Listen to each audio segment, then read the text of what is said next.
어떤 걸 기대를 가지고 오셨는지 모르겠지만 이렇게 뭐 포스트 모던 이런 데 관심 있으셔서 오신 거겠죠? 당연히. 네. 당연한 소리를 하는데요. 그 포스트 모더니즘이란 말을 언제 저는 처음 들었냐면 고등학교 때 처음 들었는데요. 그때 고등학교 때 이제 뭐 그런 공부에 이제 관심이 있어가지고 이제 친구들하고 이제 뭐 교회에서 뭐 이런저런 이제 책들을 당시에 기독교 세계관 이런 것들을 같이 보고 뭐 그런 적이 있었어요. 기독교 세계관이라는 말을 들어보셨나요? 네, 들어보셨나요? 근데 뭐 그때 이제 뭐 고등학교 때 또 뭐 그 전부터 이제 물론 알려졌던 분이지만 뭐 프란시스 셰퍼라는 분이 계셨는데 그분이 뭐 이제 기독교 문화관 뭐 이런 얘기에서 그런 책에서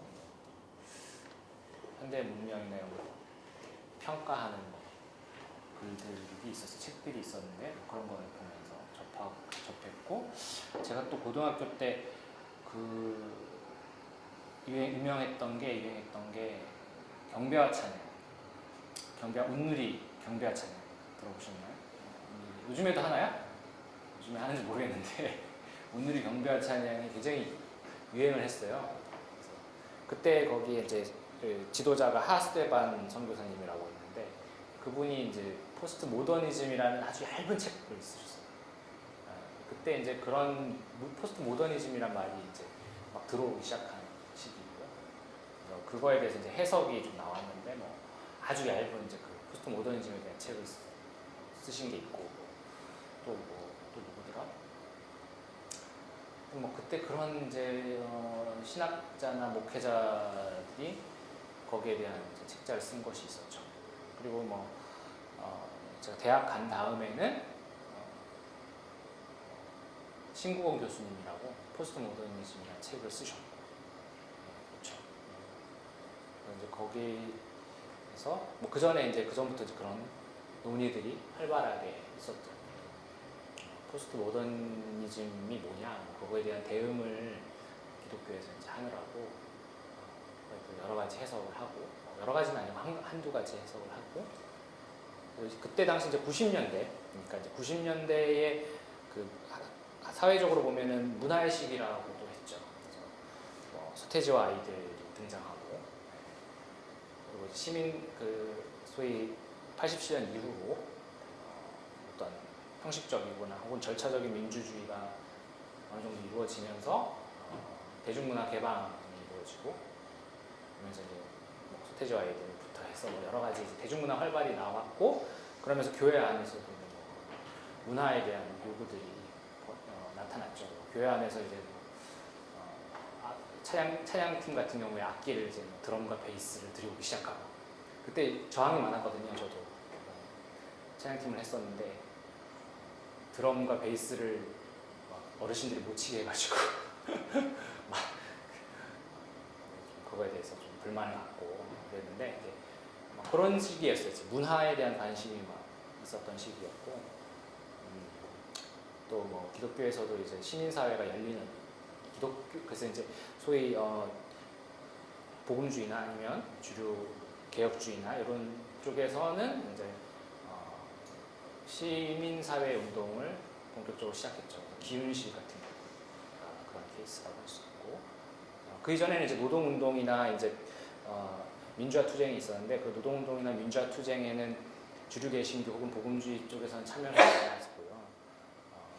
진보적인 개신교나 에큐메니컬 쪽에서는 늘 하고 있었던 것이었는데 시민사회가 열리면서 이제 시민사회 운동 쪽으로는 이제 중도나 보수적인 개신교가 참여를 했죠. 그 문화 영역도 마찬가지였고, 거기에 대해서 목소리를 내기 시작했죠.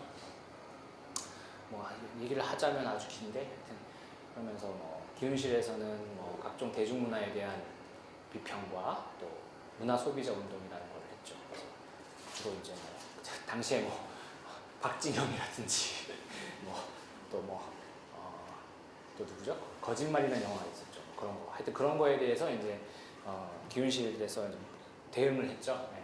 거기에 대해서 비판하고 뭐 금지라든지 내지는 뭐 청소년 불가 판정을 이끌어낸다든지 그런 쪽으로 정책. 그러니까 약간 이렇게 뭐랄까 시장에 못 나오게 하는 전략 그런 전략을 취했었죠. 하여튼 뭐 그런 것들이 하면서 이제 그런 것들 다 이제 싸잡아서 이제 포스트 모더니즘이라고 불렀던 거예요.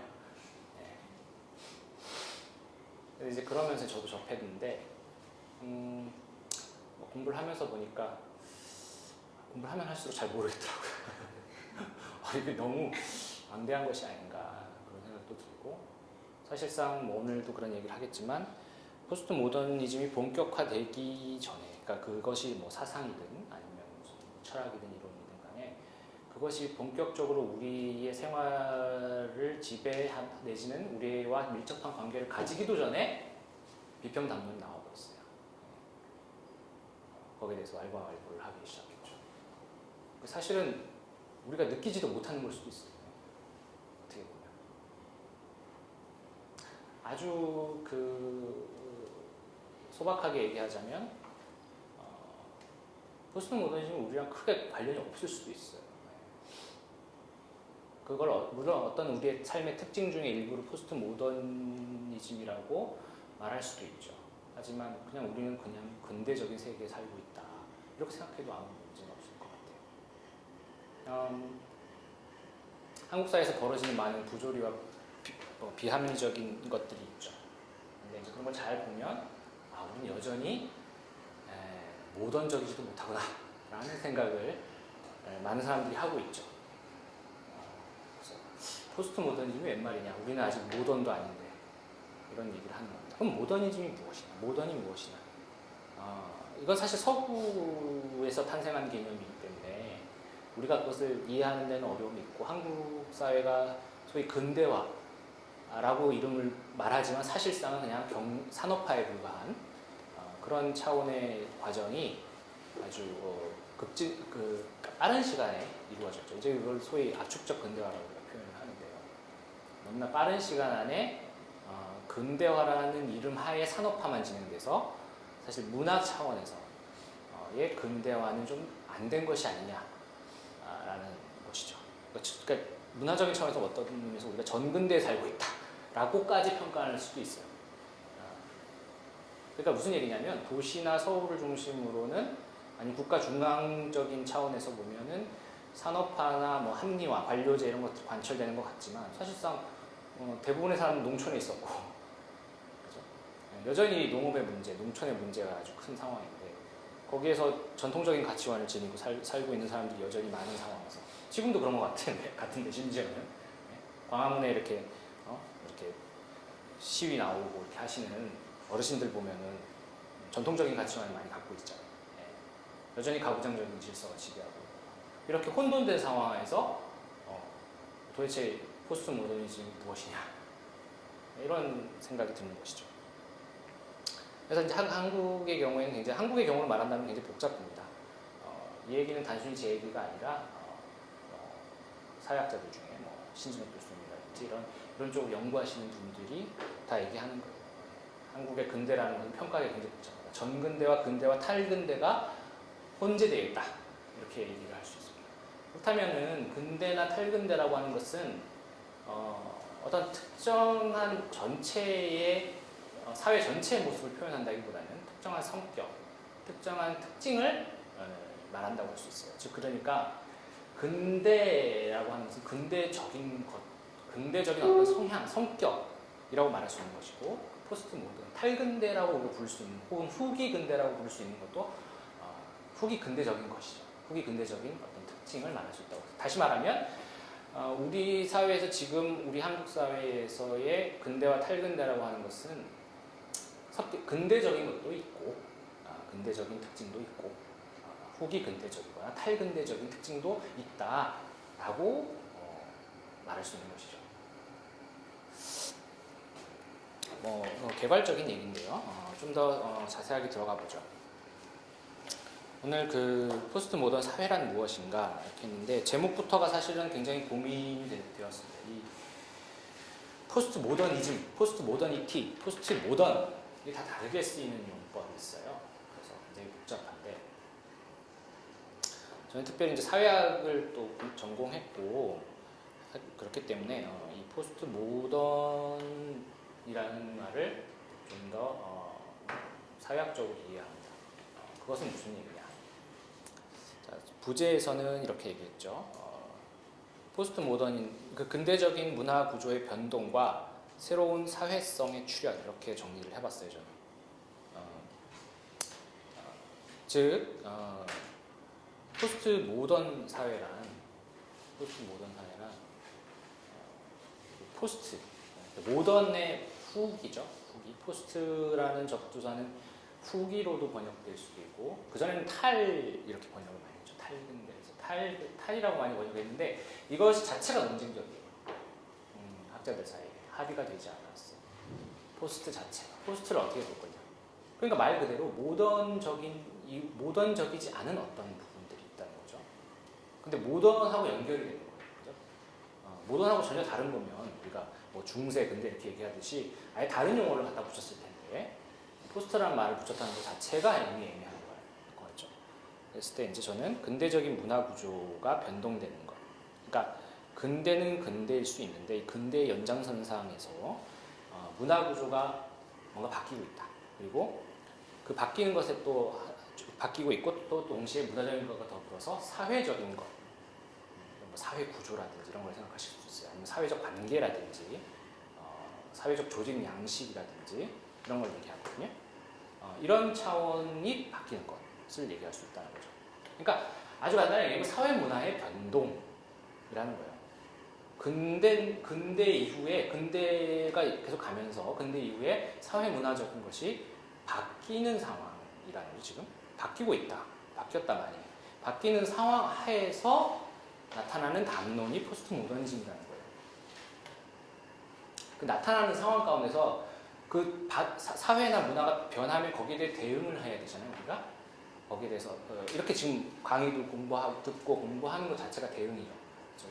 또 기독교에서 뭐 거기에 대해서 뭐 말고 알고 하고 하는 것도 대응이죠. 그러한 대응 자체가 바로 포스트 모더니적인 현상이에요. 그리고 그 자체가 포스트 모더니즘이라는 이론을 만들어내고 있는 것이죠.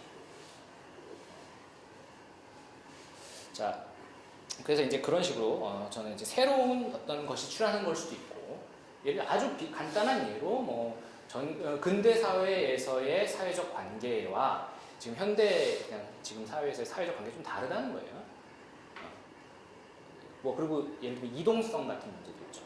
근대가 물론 이동성을 그 전보다 훨씬 더 진작시킨 시대이긴 맞는데 오늘날의 이동성이라는 거는 더 급진적이고 대표적으로 드는 게 정보화예요. 뭐 SNS, 인터넷 이런 걸 얘기할 수 있죠. 네. 그런 것들 자체가 우리의 인간관계를 굉장히 많이 바꾸고 있죠. 인간관계뿐만 아니라 사회적 관계 자체를. 페이스북이나 SNS를 통해서 사회적 관계를 맺잖아요. 그러면 그 이전의 사회적 관계를 맺는 방식하고 되게 다르다는 거예요. 그런 차원에서 변화가 있다는 거죠. 그것은 단지 물질적인 변화만이 아니라 그 물질적인 변화로 인해서도 또 우리의 관계, 구체적인 사회적 관계, 그리고 사회라는 것 자체가 공동체 내지는 이런 것들이 바뀌고 있다는 것이죠. 종교도 마찬가지죠. 종교도 아주 나이반이지만 같이 모여서 예배드리던 사람들이 이제는 인터넷을 보면서 아니면 TV를 보면서 예배를 드릴 수 있다는 거예요. 그것은 굉장한 변동이죠. 그 자체, 그 변동에 맞추어서 문화적인 차원 또 정신적인 차원이 거기에 대응을 하고 거기에 바뀌게 되는 측면이 있는 거죠.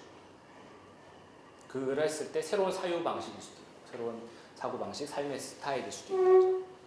그런 방식들을 다 아울러서 포스트 모던적인 것이라고 말할 수 있습니다. 자, 그래서 문제 제기는 첫 번째는 연속인가 불연속인가. 그러니까 모던과 포스트 모던 사이에 이게 이제 논쟁적이에요. 네, 아까 포스트란 말을 얘기했지만 논쟁적이에요. 포스트.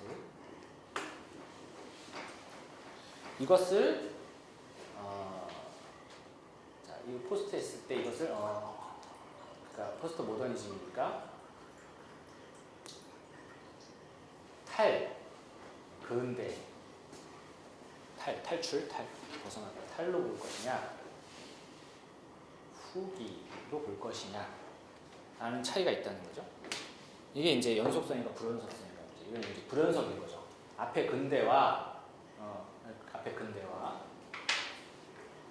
탈근대가 단절되어 있다. 단절되어 있다는 것은 변화가 확실하게 너무나 많이 변했다. 이전과는 다르다. 이렇게 이걸 강조하는 것이죠. 후기라고 하면 뭐겠습니까? 연속성이 있다. 근대로부터 연속성이 있다. 이걸 강조하는 거예요. 이런 이제 큰 두 가지 입장으로 나뉘어져 있고요. 그런데 이제 제가 여기서 강조하는 것은, 그리고 최근에 더 논의들을 살펴보면 결론적으로는 어디를 더 강조하는 입장이냐, 이쪽을 더 강조하는 입장이라고 할 수 있죠. 이쪽을 강조하는 입장. 그리고 이 포스트 모더니즘이라는 것이 그 이전에 이 근대를 비판하는 것이냐, 그래서 대립이라고 했죠. 비판하는 것이냐, 대립인 것이냐. 포스트 모더니즘이라고 했을 때 그 이전에 근대의 어떤 사상 이런 거 뭐겠어요? 예를 들면 가장 근대성의 대표적인 근대의 출발을 알리는 것이 뭐 철학적으로는 계몽주의 철학이죠. 계몽주의 사상, 계몽주의 철학이라고 얘기할 수 있는데요. 이것에 대한 비판, 이것과의 대립으로서 포스트 모더니즘을 얘기할 수 있습니다. 자, 이건 뭐 이성을 강조한다고 이건 아닌 거잖아요. 아니면 합리성. 자, 합리적이라고 생각했죠. 합리성. 근데 이제 여기서 소위 포스트 모더니스트들이 근대를 비판할 때 하는 이 합리성은 무슨 합리성이냐? 특별히 뭘? 도구적 합리성이나 목적 합리성이라고 얘기하는데, 도구적 합리성을 비판하는 거예요. 합리성이 도구적으로 사용되는 것. 합리성이 수단화되는 것. 네. 이거의 예는 막스 베버가 얘기한 관료제를 예를 들 수 있습니다. 관료제는 합리화된 거예요. 각자 절차가 있고 역할 분담이 있죠. 책임이 있고. 어떻게 보면 되게 좋은 거예요. 사회가 돌아가려면 이게 돼야 돼요. 합리화가 돼야 돼요. 도구적 합리성에 의해서 우리가 뭔가 이런 행위들을 하고, 우리가 현대사회에 살아가는 것도 다 이런 거예요. 그죠? 절차가 있고, 뭔가 지켜야 될 것이 있고, 그렇죠. 그냥 마구잡이로 하는 게 없어요. 그죠? 근데 이런 건데, 이것이 이제 극단화됐을 때 파괴적인 현상이 나타난다는 거예요. 네. 책임지지 않은, 자기 영역이 아니면 책임지지 않잖아요. 관료제 같은 경우에. 그죠? 그리고 굉장히 억압적일 수 있고, 고압적일 수 있고, 유도리가 없고, 막 그렇죠. 그것이 사람들을 억압하는 거예요. 원래 이 계몽주의 합리성이라는 건 뭐예요? 사람들을 해방시키기 위해서, 자유를 더 증작시키기 위해서 나온 건데, 나온 것이라고 믿었는데, 이것이 극단화되면 어떻게 돼요? 오히려 사람을 억압해요. 피곤하게 만들어요. 괴롭히고. 한국 사회에서 벌어지는 여러 가지 그런 부조리, 사고, 이런 것들도 보면 이런 차원에서 오는 게 많이 있죠. 단지 개인의 일탈로 볼 수 없는 거죠. 네. 그렇죠? 내 책임 아니니까 이렇게 되는 거예요. 이제 이런 차원에서 이제 비판을 하는 걸 수 있어요. 네. 그래서 이제 대립의 차원에서 포스트 모던을 비판하는 것으로 볼 수 있다는 거예요. 근데 또 한편으로 이 후기, 연속성을 만족하는 입장에서 봤을 때는 보완일 수 있어요. 보완. 그렇다고 이걸 완전 전면적으로 부정할 수는 없다. 전면적으로 부정하기는 좀 곤란하다. 그랬을 때 뭐예요? 보완하는 거죠. 이걸 좀 비판함으로써 좀 더 보완하는 거예요.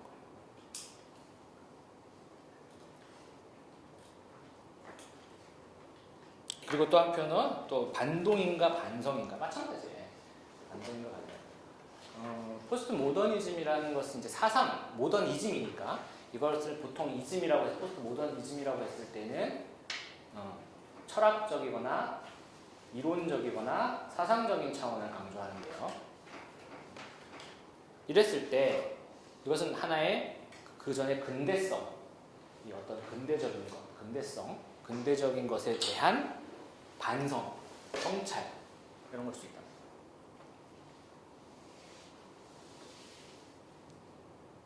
그렇죠? 그랬을 때 보완이죠, 보완. 그럴 수 있고 아니면 반동일 수 있다. 즉 뭐냐면 전면적으로 이거 자체를 부정하고 예를 들면 반동인 경우에 이성을 강조하는 것이 아니라 뭘 강조한다? 감성을 강조한다. 감정을 강조한다. 정서를 강조한다. 이런 거예요. 우리 많이 들었죠. 이런 거 많이 들었죠. 포스트 모더니즘 하면 뭐 이성을 뭐 부정하고 뭐 이성보다는 감성의 시대 뭐 이렇게 얘기하잖아요. 이런 차원에서 얘기하는 거예요. 근데 아까도 얘기했지만 이게 전부는 아니에요. 그죠? 어떤 측면에서 보면 이런 거예요. 네. 그럼 포스트 모더니즘 그럼 완전히 감성만 얘기하냐? 그것도 아니에요. 근데 한편으로 그렇다. 이거를 대립하고 비판하는 측면에서 봤을 때 이걸 포스트 모더니즘 그러면 감성을 강조하는 것으로 이렇게 보인다는 거죠. 자, 그래서 여기 뭐 불연속성을 강조하는 전통적인 입장들이 있을 수 있어요. 뭐 스캇 래시라든지 뭐 사이드 뭐 이런 사회학자들인데 이런 사람들이 이제 불연속성을 강조하고 포스트 모던적인 사유의 긍정성을 많이 보고요, 인정하고 그런 긍정적 입장에서 뭐 사회 이론을 해야 된다 뭐 이런 겁니다. 근데 이제 연속성을 강조하는 사람들이 있어요.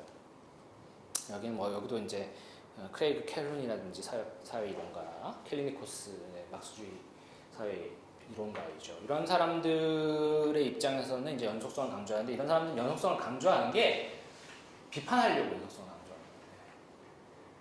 그러니까 포스트 모더니즘이라는 것은 모더니즘과 별로 다른 게 없는 연장선상에서 이해될 수밖에 없는 것인데 그 모더니즘의 연장선상에서 그러니까 무슨 얘기냐면 모더니즘의 어떤 그 모더니즘의 근대성의 안 좋은 측면들 그런 측면들이 계속 강화되는 거예요. 그걸 비판하려고 얘기를 하는 거예요. 여기서 빼놓을 수 없는 게 사실 근대성이 무엇이냐는 거예요. 사실 이 포스트 모던을 이해하려면 근대성이 무엇이냐를 이해하죠. 근대성이라는 게 무엇이냐. 모더니티라는 것이 무엇이냐라는 것을 이해하는데 이 중에 여러 가지 성격을 지금 제가 써놨지만 그리고 뭐 자본주의를 들 수 있어요. 자본주의. 자, 그럼 오늘날의 우리 사회 보세요. 글로벌한 차원을 보시면 알겠지만 자본주의 아니에요? 자본주의로 봐야죠. 네. 근데 이제 그 이전과 다르다. 자본주의잖아요. 자본주의가 다른 형식으로 좀 바뀌었어요. 예를 들면 여기서 뭐 산업화 이런 거 오늘날 금융자본주의. 자본주의도 좀 달라 예전하고. 네? 금융소득을 기본으로 해요. 여기서는 뭐예요? 여기서는 노동가치, 노동을 위한 어떤 생산과 그다음에 유통, 그다음에 뭐 착취라고 표현되는 소위 그런 방식으로 자본이 축적되는데 돈을 버는데 여기서는 뭐예요? 돈을 버는 거예요. 좀 달라요. 예전에 부동산이 돈을 벌었다면 오늘날 뭐예요? 다른 방식으로 돈을 버는 거예요. 주식 뭐 이런 거. 그럼 굉장히 다르죠. 이 다름을 강조하면은 단절이라고 보는 거예요. 근데 아닌데 그래봐야 자본주의 발전 아니야? 착취가 더 심해진 거 아니야? 이렇게 보는 거죠. 그렇게 볼 수 있죠. 그렇게 봤을 때는 또 다른 거죠. 그래서 이 연속성을 강조하는 사람들 중에 이렇게 비판적인 입장을 가진 사람들이 이제 크레이그 켈룬이나 알렉스 캘리니코스와 같은 사람들입니다. 자, 여기 읽어볼게요. 밑에 써놓은 거. 이 사람들의 이제 입장을 좀 정리를 해본 건데요. 포스트 모던은 모던과 대립하는 것이 아니라 그 일부다. 모더니즘 자체 안에서 이루어지는 순환적인 한 단계다. 모더니즘의 자기갱신이라고 보는 거예요. 혹은 자기 반성이라고 봐요. 근대가 계속 발전하는 거예요. 발전하는데 이제 자기를 수정하잖아요. 수정 자본주의로 들어갔죠. 자본주의가 그냥 가만히 있는 게 아니에요. 자본주의는 모순이 발생해요. 가만히 있으면. 자본주의는 모순이 발생해요. 그죠? 위기가 온단 말이에요. 그 뭐예요? 공황이에요. 공황. 물건이 안 팔려. 실업자가 늘어나. 가만히 놔두면 그렇게 돼요. 그럼 뭐가 개입을 해야 되죠? 국가가 개입을 한다든지 하여튼 뭐가 개입을 해야 돼요. 그걸 막아야 돼요. 그래서 수정을 해야 돼요. 예. 국가가 개입을 하다 아니면 자본주의 시스템을 조금씩 바꿔요. 예.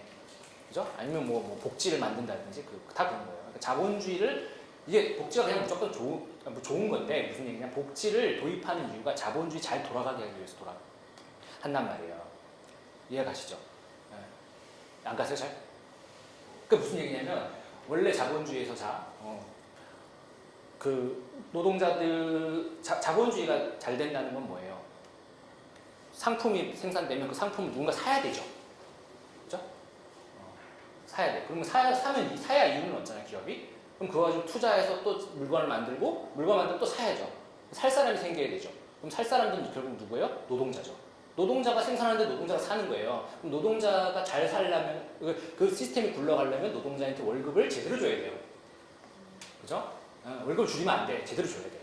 그죠? 그렇게 해서 굴리는 거예요. 그런데 그리고 그 역사적으로 노동 시간의 이제 투쟁을 통해서 그것이 이제 정규 시간이 확정된 거긴 하지만 예를 들면 그 계속 노동자를 힘들게 24시간 노동을 굴려요. 어떻게 죽죠? 안 되죠.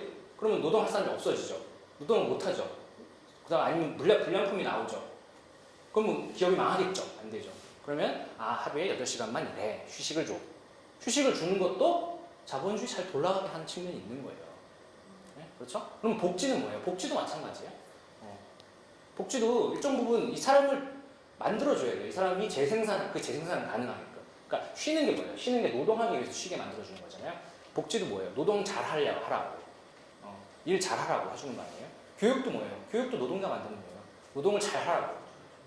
너무 이렇게 배운 게 없으면 노동을 못 하잖아요. 뭐 좀 지식도 알아먹어야 되고 알아먹어야 그죠? 노동을 할 거 아니에요. 일을 할 거 아니에요. 그러니까 적당히 휴식 시간도 주고 복지 혜택도 주고 월급도 주고 교육도 시켜주고 그렇게 해서 불리는 거예요. 그게 이제 자본주의 굴러가는 방식이란 말이죠. 근데 그래서 이 자본주의를 수정하는 거예요. 계속 자본주의 모순을 수정한단 말이에요. 그 어느 정도 자본가가 양보하는 듯한 그게 이제 사회적 대타협 이렇게 가지고 유럽 같은 데서 노동조합하고 기업 집단하고 합의를 보는 거예요. 그래서 이렇게 어느 정도 양보하는 거죠. 자본가가 자기 직접적인 눈에 보이는 당장의 이익은 좀 포기하는 거예요. 장기적인 이익을 보는 거죠.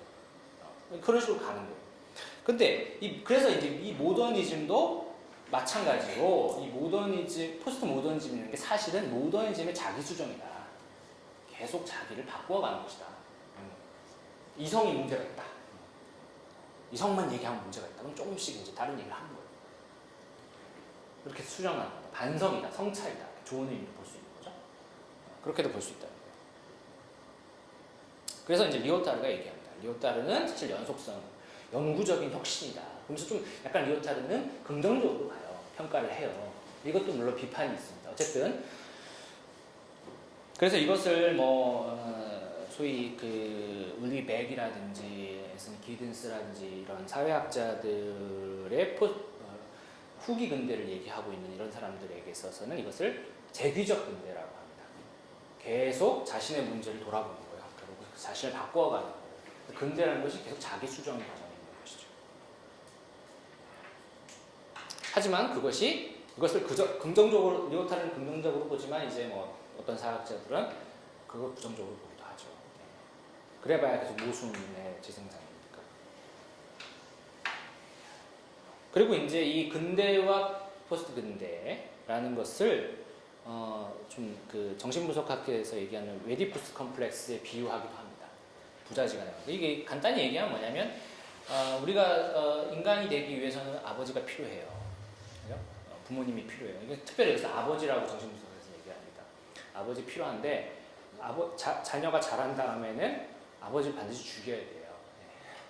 그래야 주체적인 자아가 돼요. 주체가 돼요. 그런 거랑 비슷하다는 거예요. 포스트 모던과 근대의 관계는 포스트 모던이라는 것이 모던으로부터 출현을 했지만 결국 자신을 낳아준 사람을 부정해야만 되는 이런 상황을 보여준다. 이렇게 예를 들기도 합니다. 그리고 또 캘리네스쿠라는 학자는 이렇게 얘기합니다. 모더니즘이 한 얼굴이다 그냥. 그 모더니즘에 5종류가 있다고 얘기해서 키치도 얘기하고 아방가르드 뭐죠? 또 까먹었는데 5가지가 있어요. 키치는 괴기한 거 이런 거 있죠. 그다음에 뭐 그런 문화 예술의 양식에 이렇게 여러 가지 5가지 양식을 얘기해요. 그 중에 하나가 모더니즘이 다 변형된 형태다 이렇게 얘기를 합니다. 이게 이제 연속성을 지금 강조하는 학자들 얘기하는 거죠. 그다음에 모더니즘이 이제 극단화 내지는 급진화된 거다 이렇게 보기도 하죠. 그래서 이제 하나의 뭐 상대성 이론이나 불확정성 원리라는 이런 이거는 과학의 이론이지만 이 과학의 이론이 끼친 영향도 있어요. 왜냐하면 사람들한테 충격을 주거든요. 세상을 보는 방식을 바꾸고. 우리가 뭔가 시공간이 고정되어 있는 줄 알았는데 뭐예요? 시공간이 고정되어 있다는 건 칸트적인 생각이죠. 고정되어 있는 줄 알았는데 아니네? 시공간은 상대적인 거야. 이렇게 되는 거예요. 빛에 대해서 상대적이죠. 빛의 속도, 광속에 대해서 상대적이죠. 세상은 상대적이네. 그럼 불확정성의 원리는 뭐예요? 이건 뭐죠? 원자의 위치와 운동량을 동시에 볼 수 없다는 거예요. 에너지를. 위치와 에너지, 운동량을 동시에 볼 수 없다. 즉 무슨 얘기냐면 위치를 보려고 그러면 에너지를 못 봐요. 에너지를 보려고 양을 측정하려고 그러면 위치를 못 봐요. 관찰을 하려고 빛을 쏘잖아요. 어떤 대상에서 빛을 쏜단 말이에요. 우리 빛으로 이제 사실 사물이 어디 있는지 파악하는 거잖아요. 원자 수준에서도 그렇대요. 저도 전문가는 아니니까. 쏘면 얘가 도망가는 거예요. 쏘는 순간 딴 데 있는 거예요. 알 수가 없어요. 어느 위치에 있는지. 그러니까 관찰하는 순간 관찰에 개입이 돼요. 관찰하는 것이 개입이 돼서 그 대상의 본질을 바꾸거나 알 수 없게 돼요. 근데 이것이 사상적 측면 혹은 이론적 측면 보다 과학 철학적인 측면에서 굉장히 중요합니다. 우리가 세상을 바라보는데 객관적으로 바라본다는 개념이 깨지는 거예요. 보는 순간 바뀌는 거예요. 보는 순간 보는 것 자체가 개입이에요. 프랙티스고 실천이고 어떤 의미에서 프락시스라고 우리가 저걸 얘기하는데 프락시스라고 보는 것이 개입이에요. 이론이 그냥 이론이 아니라 이론이라는 것은 언제나 개입일 수밖에 없다라는 측면으로까지 적용될 수 있습니다. 그래서 뭐 좀 벗어난 얘기지만 공부가 추상적인 게 아니에요. 이론을 공부한다는 것, 관점을 공부한다는 것은 그것을 보는 것이 세상을 곧 특정한 방식으로 본다는 것은 세상에 개입한다는 것을 의미해요. 해석한다는 것이 곧 우리가 가만히 앉아서 있는 게 아니라 해석하는 것이 곧 개입하는 거라는 거죠. 이건 이제 철학에서도 해석학자들이 얘기하는 것이죠. 어쨌든 이런 식의 원리가 급진화돼요. 더 급진화. 이제 뭐 상대주의 나오고 이제 다원주의라는 얘기가 나오는 거죠. 혹은 극단화 되는 거예요. 그다음에 이제 근대성의 신비를 탈신비화했다. 근대성의 신화를 탈신비화한다. 즉 아까 그런 얘기죠. 근대라는 것을 비판하는 거예요. 근대성의 신화. 근대성의 신화는 뭐예요? 이성과 도구적 합리성을 가지면 이걸 활용하면 인간이 자유로워질 수 있다. 해방될 수 있다. 라고 보는 거죠. 역사가 진보한다. 할 수 있다. 유토피아가 우리 할 수 있다. 이렇게 보는 거예요. 이것을 탈신비화. 이것이 신화라고 이런 믿음이 신화예요. 이거 자체가 신화야. 이거를 폭로하는 거다. 포스트 모더니즘이라는 건. 이 신화를 거대 서사라고 얘기하는 거예요. 보통 그 리오타르나 보드리아르가 얘기하는 소위 포스트 모더니즘 이론가의 대표적인 사람들이 얘기하는 게 거대 서사예요. 진보의 신화, 유토피아의 신화, 이성에 대한 절대적 신뢰, 하나의 스토리. 하나의 스토리가 있는 거예요. 그 단 하나의 스토리가 세상을 지배하는 거예요. 단 하나의 스토리로 모든 걸 설명할 수 있는 거예요.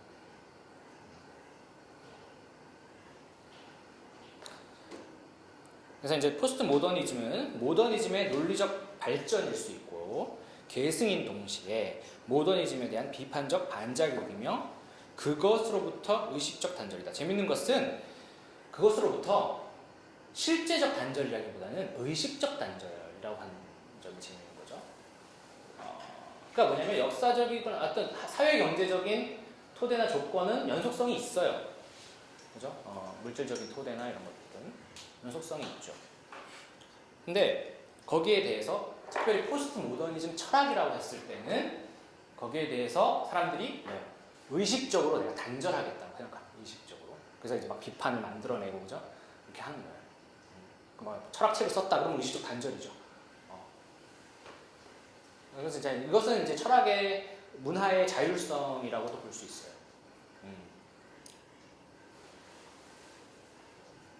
문화가 사회 경제적 조건으로부터 분리되면서 자율적인 게 되거든요. 그 자체로. 그 자체로 의미를 갖게 되거든요. 그러니까 아주 나이브하게 얘기하자면 나이브한 예를 들자면 뭐 돈을 못 보면 예술이 아니다. 팔리지 않으면 예술이 아니다. 이렇게 생각하는 게 아니고 팔리지 않아도 예술일 수 있는 거죠. 그게 뭐예요? 자율성이죠. 그 자체로 문화나 철학이나 이론이나 이런 관념들이 전부 자율성을 얻게 되는 포스트 모더니즘 측면이 좋은 측면이 있는 것이. 그런데 한편으로는 이것이 극대화되면 더 밀어붙이면 문제가 생길 수 있다라고 보기도 해요. 보드리아르 같은 경우에. 그러니까 오늘날 오히려 예술은 팔려야 예술이 되는 것이죠. 왜 그렇게 극단화되냐면 그 경제적 조건으로부터 분리되었음에도 불구하고 경제 조건하고 분리가 됐는데 이 경제 조건 분리가 됨으로써 자율성을 얻게 됐지만 그것이 다원화로 이루어져요. 다원화가 이루어지면 모두가 다 동일한 가치처럼 돼요. 상대주의를 얘기하는 거예요. 다원주의. 그렇게 됐을 경우에 거기에 지배하는 원리는 다시 뭐가 돼요? 다시 그것을 지배하는 원리는 시장 원리가 돼요. 그리고 표면적으로 우리가 그 가치, 문화의 가치를 우리가 판단할 수가 없기 때문에 다 표면성, 어떤 표피성만 남는다고 보드리아르가 얘기하는 거예요. 표피성만 남기 때문에 기호적 가치만 남아요. 그러니까 어떤 시장의 어떤 실제적인 가치보다 교환적인 가치보다 더 나아가서 기호적인 가치만 남게 되면 이 기호적인 가치라는 거는 결국에 어떤 그 예술 작품의 내밀함, 소위 그것을 베냐민식으로 얘기하면 그 아우라 같은 거예요. 그러니까 아우라, 내밀함, 그걸 다른 표현으로 김홍준 선생님 진정성 이렇게 얘기하는데 진정성 같은 거, 그걸 우리가 판단할 수가 없어요, 알 수가 없어요. 그럼 그 예술 작품의 가치는 뭘로 판단해요? 그냥 시장 가치로만 판단할 수밖에 없어요, 역설적으로. 그렇지. 그러니까 다시 얼마에 팔렸나가 중요해지는 거예요. 그 현대 미술은 뭐예요? 현대 미술은 저도 잘 모르지만 현대 미술에서는 물론 독특한 미술을 발굴해서 그것을 뭐 시장 옥션에 내놓지만 옥션에서 경매에 붙여서 팔리는 게 훌륭한 미술이 됩니다. 그리고 훌륭한 미술이라고 평가되는 것으로 값이 나가죠. 그게 되게 역사를 보여주는 거예요. 물론 그렇지 않은 일반 우리 그런 옥션에서 보지 않는 예술 작품도 있어요. 그게 좀 특이한 측면이에요. 그걸로 또 다 환원되는 건 아니에요. 다른 예술가들이 엄청 많이 있고 그런 질서에 표현되지 않은 사람들이 많이 있어요. 그야말로 그것이 포스트 모던적인 상황이에요. 그러니까 그런 역설이 발생해요. 그러니까 이 포스트 모던이라는 것은 이 모순을 같이 가지고 있어요. 모순을 내포하고 있어요. 그러니까 하나로 평가하기가 굉장히 어려워요. 이런 말도 서로 논리적으로 말이 안 되는, 맞지 않는데, 아까도 얘기했잖아요. 제가 얘기한 게. 논리적으로 말이 안 되는데, 두 가지 논리가 같이 작동을 하고 있어요.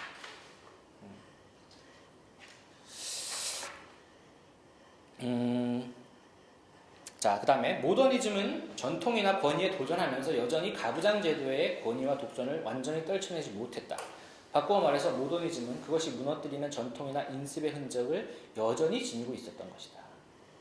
자, 무슨 모더니즘 자체 아니면 이게 모더니즘, 뭐 계몽주의 마찬가지, 계몽주의도 마찬가지고 이 모더니즘이라고 하는 것이 원래 전통의 이 앞에는 뭐예요? 이 앞에 전근대죠. 전근대. 전근대라고 하는 전근대는 전통. 계몽주의 뭐예요? 전통에 대한 비판이잖아요. 근대는 전통 당시에 이제 정근대 뭐 중생 뭐 종교적인 질서 같은 걸 다시 얘기했죠. 네? 계몽주의는 이걸 뭘로 대체하는 거예요? 과학 이성. 그래서 혹자는 이걸 과학 이성 사실 과학 이상이라고 하는 것은 과학 종교에 불과하다. 이름은 과학이지만 종교적 프로젝트다. 대체하는 거죠. 전통적 그리스도교의 신에서 과학적 신. 과학이라는 것이 신이 되는 거죠.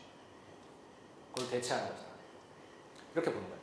예, 이렇게 이제 그런데 이제 모더니즘 그러면 모더니즘도 그러면 당시에 뭐예요?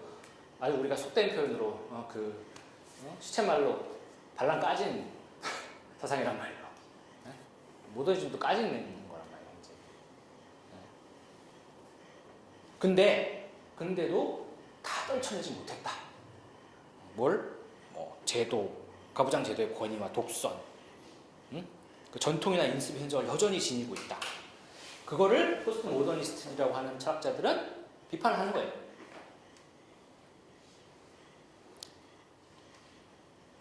저 무슨 얘기냐? 얘네들이 막 이렇게 비판을 했어요. 이 계몽주의자들이 막 비판했는데 알고 봤더니 포스트 모더니스트 입장에서 봤을 때는 뭐라는 거예요, 결국? 야, 니네는 그냥 특정한 서구의 입장 아니냐? 백인의 입장 아니냐? 서구 유럽, 그죠? 남성의 입장 아니냐? 이렇게 되는 거예요. 제국주의 성 아니냐? 이렇게 되는 거예요. 그리고 성인의 것이 아니냐? 오늘 대표적으로 이제 이런 측면, 이건 이제 인종 차별의 문제에서 많이 이제 우리가 알 수 있는 제기되는 부분이고, 그것도 많이 그죠? 페미니즘에서 페미니스트들이 많이 비판하는 거죠. 그런 거예요. 결국에 니네도 결국에는 이걸 그래서 너희들의 해방 프로젝트가 보편적인 것이고, 객관적인 것이고, 객관성을 가지고 있는 것이고. 이렇게 생각했는데 아니다.